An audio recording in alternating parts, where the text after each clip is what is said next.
Pag nag-flop yung business, agahan mo umexit. Bago pa lang talaga mag-solve. Yes, kung halimbawa nalugi ka na ng 10,000, huwag mo na antayin malugi ka pang 20. paano pag ano? Pag syempre, Shut it down. paano pag syempre, di ba minsan malugi ka talaga? Alangan naman tingnan mo, ay lugi agad.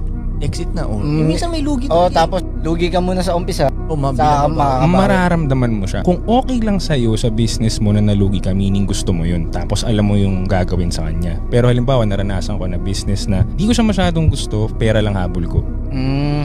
Ang nangyari, nung nag-flop siya, hindi ko na gustong ilaban pa. Okay. Di ba? Okay. So kung gusto niyo yung business, ilaban niyo. Pero kung hindi mo siya gusto, i-close mo na kasi kung hindi mo siya gusto, hindi mo gagawin yung best mo para maangat yung flop mong business eh. So charge to experience na yun. So dapat bang sa tingin mo dapat ba pumasok ka sa business kahit di mo gusto? Hindi. Kung wala kang pera, Kung wala kang pera. kung wala kang choice, hindi ka pwedeng papasok sa gusto mo. Wala kang option eh. Para sa akin yun. Pero kung meron kang option